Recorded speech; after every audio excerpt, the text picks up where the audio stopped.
Morning, folks. So today,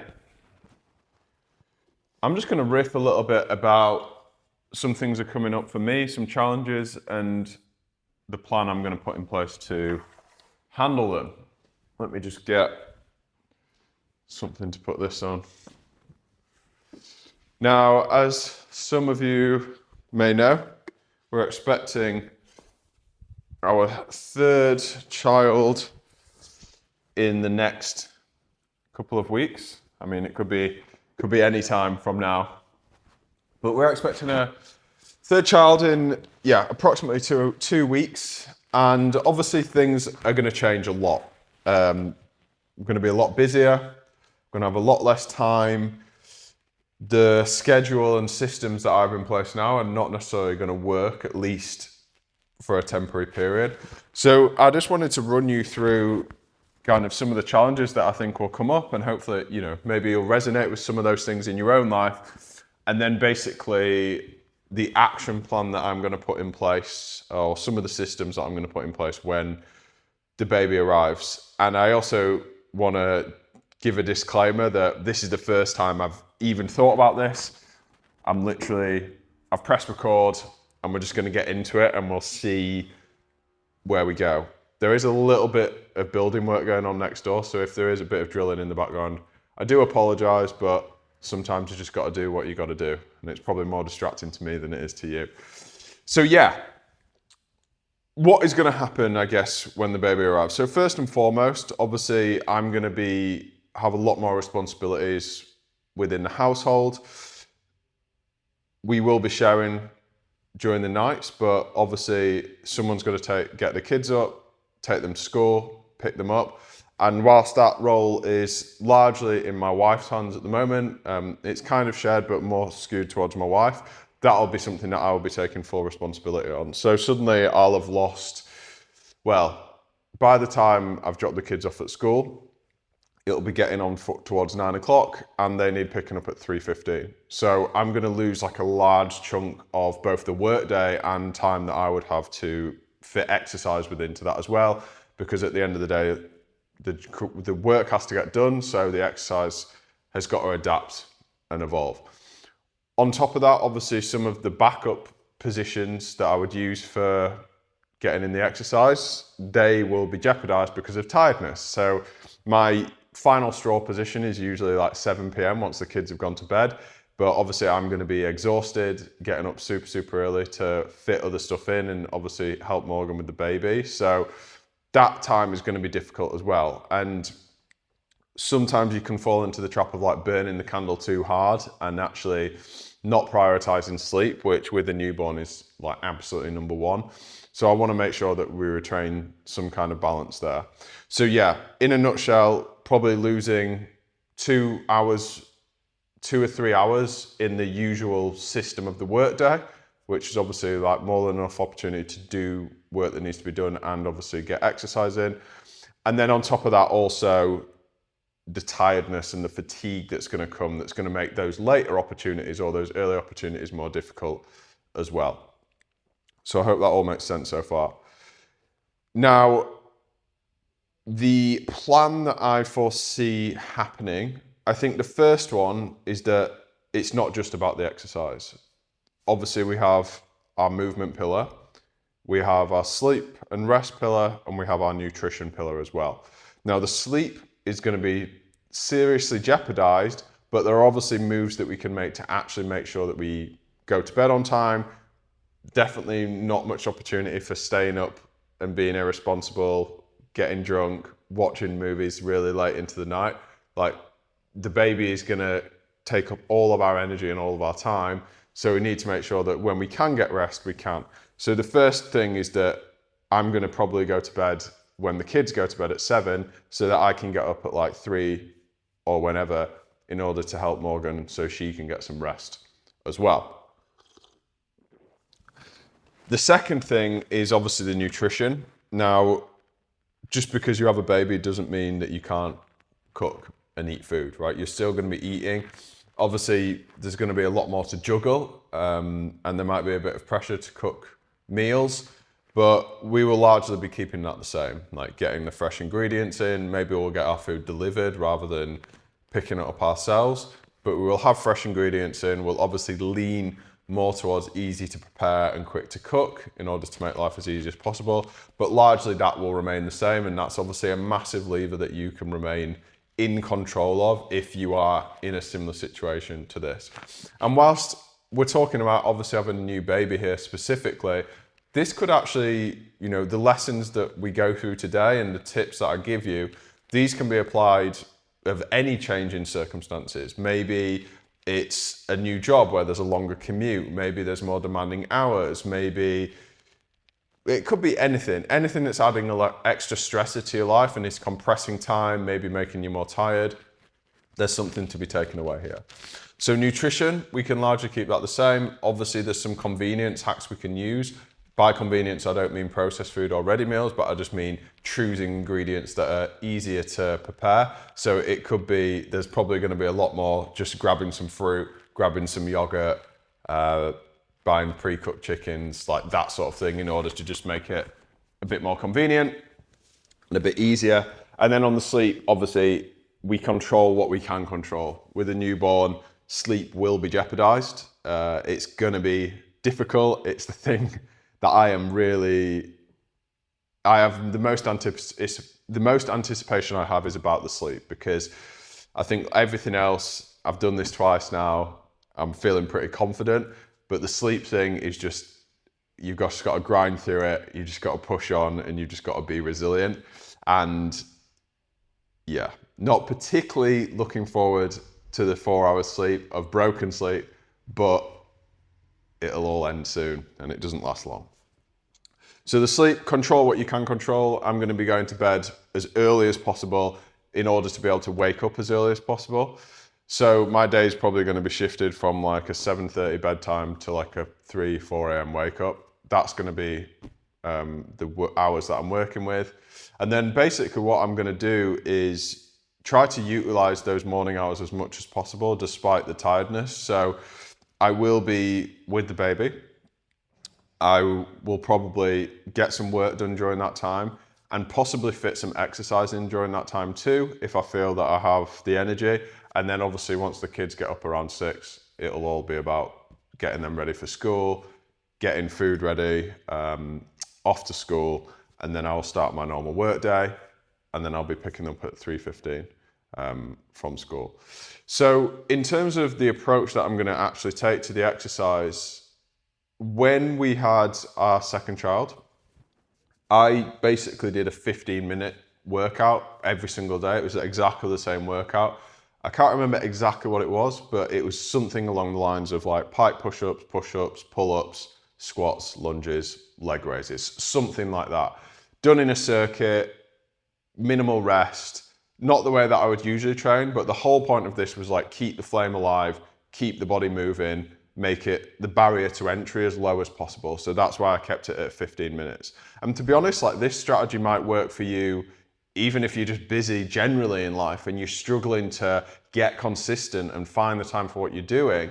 Sometimes actually more frequency and less time allows you to build that habit and build that momentum because you know it's coming every single day. Whereas if you're trying to do an hour or 90 minutes 3 times a week, when that day comes, it's much easier to say no to it. So actually smaller bites more regularly can be a very effective method. And I found with our second, it was really, really easy for me to actually hit that and stay consistent. Now, were these workouts where I was building incredible strength, transforming my physique, like hitting new boundaries, breaking ceilings? No, of course not. It was all about just keeping the flame alive. And that is exactly what you need to do in a scenario like this, where you've got a new baby, you've got a business, you've got a wife to take care of, and you've got 2 toddlers that need your constant attention as well.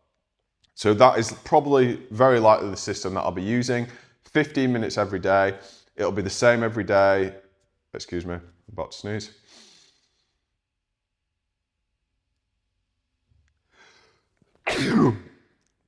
Whew. So good. Same thing every single day. I will likely do it in those out early morning hours when I take the baby, because obviously it'll be feed, sleep, feed, sleep, feed, sleep. So in those sleeping phases, there's time for me to be doing stuff. I remember when we had Gigi, we don't really watch much TV, but during that phase, I would watch, what did I watch? The Mandalorian. I watched all the Star Wars series on Disney, which I've kind of wanted to do secretly for a long time, but never really had the opportunity to do it. It didn't really fit in with life. So that was a great opportunity to do that. And I would do some work, watch The Mandalorian, do a bit of exercise, and it would all be in the pitch black through winter. And yeah, it was kind of fun. It was kind of this weird, trippy, dark nighttime thing, super tired, but also doing work, kind of creative because it was all a bit funky and weird. Had the coffees on the go as well.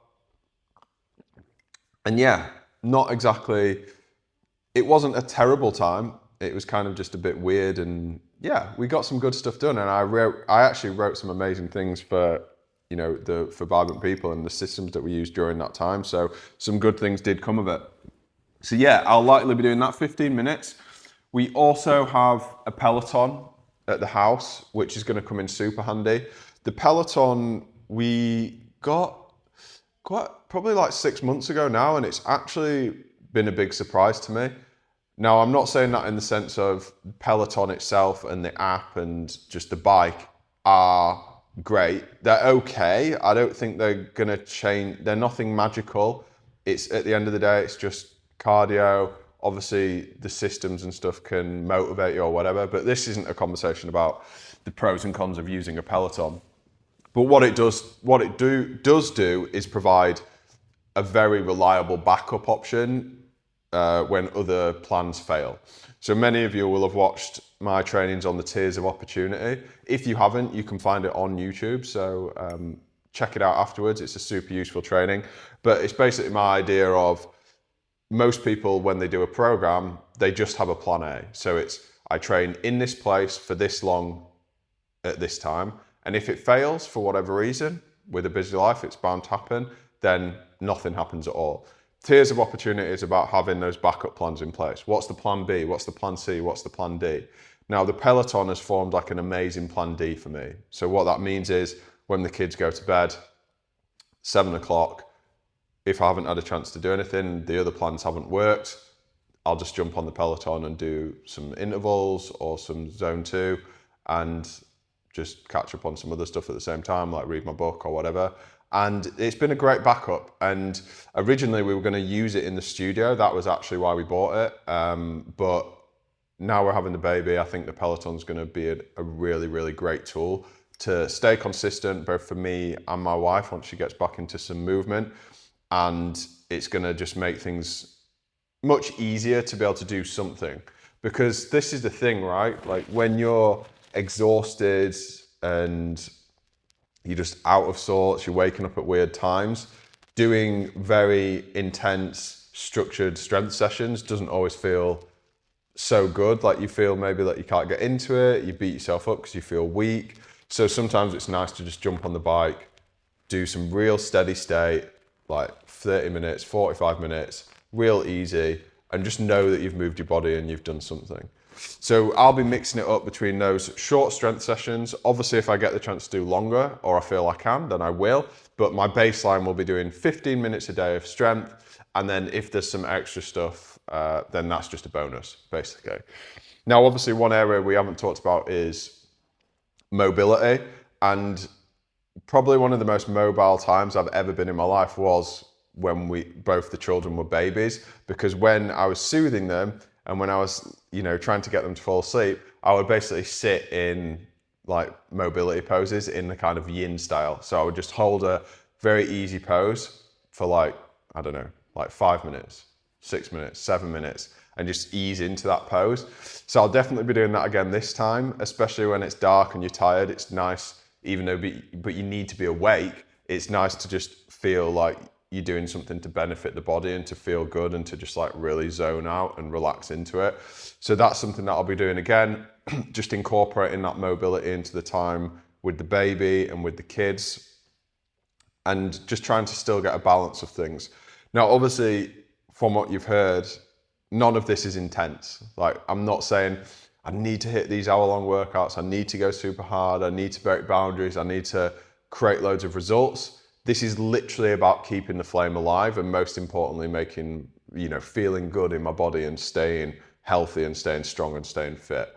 Because if you create too much pressure on yourself in terms of what you need to achieve, with a big family, with a career, with a newborn, you are very much setting yourself up for failure. So we really need to make sure that we're lowering the barrier to entry, and this is just about survival.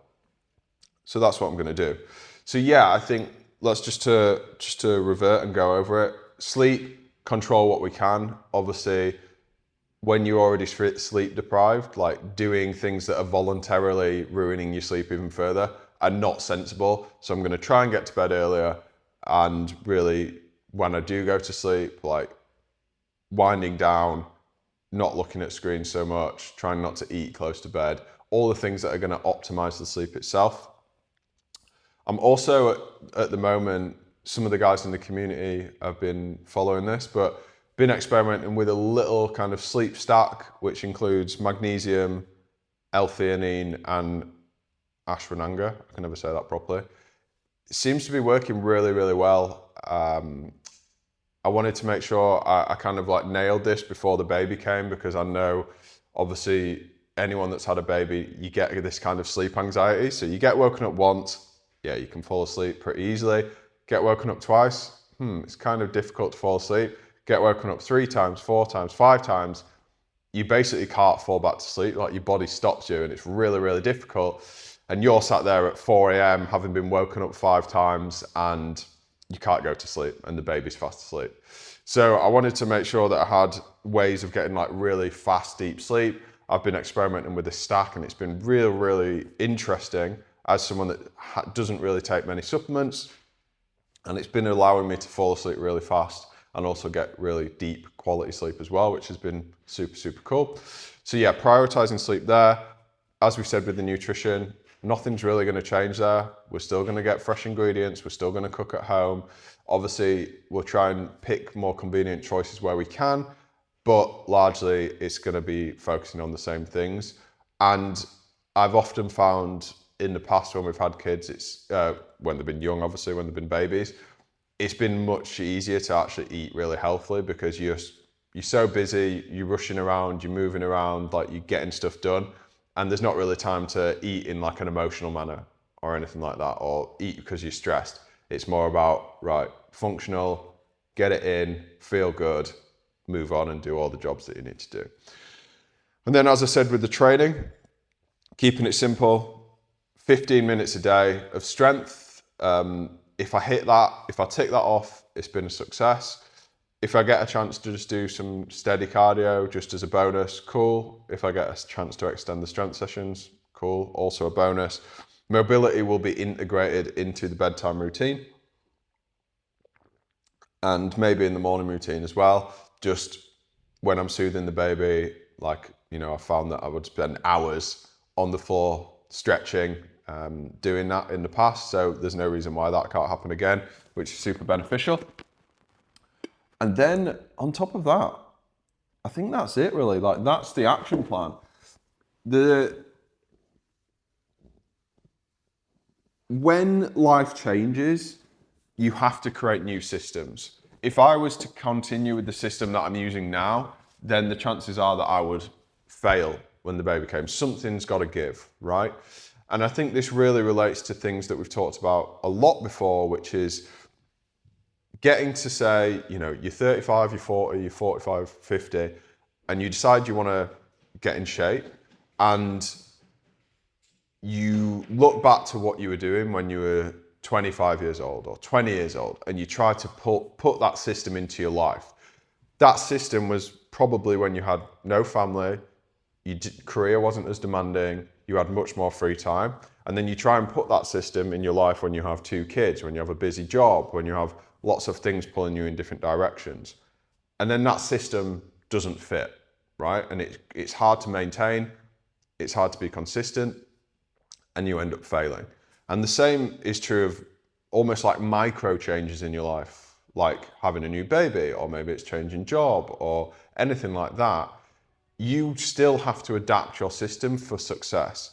You can have the best intentions in the world with what you're doing, but if you can't actually do it, then there's no point doing it at all. So what I found is that reverting to that low baseline, like what are my flaws for all of these different areas? So maybe it's eat mainly whole foods, 15 minutes a day of exercise, get 5 hours sleep. Like they're my new flaws for this period of my life. If I tried to maintain the flaws of before, 8 hours quality sleep, like eat this certain way, get this amount of workouts in, then I'm just setting myself up for failure, right? Because it's going to be very, very difficult to balance that between actually running the business and looking after my family as well. And obviously the extra responsibilities I'm going to be having with taking the kids to school, like obviously taking them to the after school activities. I'm going to have a lot more demand. So lowering that baseline for new circumstances and new scenarios is just as important as it is with major shifts over time, where we're actually going, 15 years have passed since things were like that, 20 years have passed, and having to reframe that. So micro changes are very important to shift with as well. And then the other thing is the trainings that we've gone through many, many times, which are the tiers of opportunity trainings, and obviously the impact training, so the pyramid of impact. So with the tiers of opportunity, obviously having those backup plans in place when things don't go right, knowing, cool, 4 a.m. doesn't work, 7 a.m. doesn't work, let's try 7 p.m., let's try 12 p.m. So just having backup plans in place so things don't fall apart and things don't fail. So don't get too attached to like things being a certain way, because there's a lot of chance for it to fail. And then with the pyramid of impact, it's about just going, what is the most impactful thing that I can do right now? And ironically, the same things that you can do when you're really pressed on time, when you're really tired, are the same things that have the most impact when you have the perfect schedule. So eating nutritious food, having a basic progressive strength system in place, moving as much as possible, just like not being sedentary, anti-sedentary, and trying to get enough sleep. So they will be the things that I will be focusing on during this time. So guys, that's it for today. Just going to keep it short and sweet. If you have any questions, or you're expecting a baby, or you've just had a baby, or maybe something's changed in your life that needs new systems and things need to change, I would love it if you ask me and we can answer those questions in the next podcast. Other than that, enjoy your day and I'll catch you soon.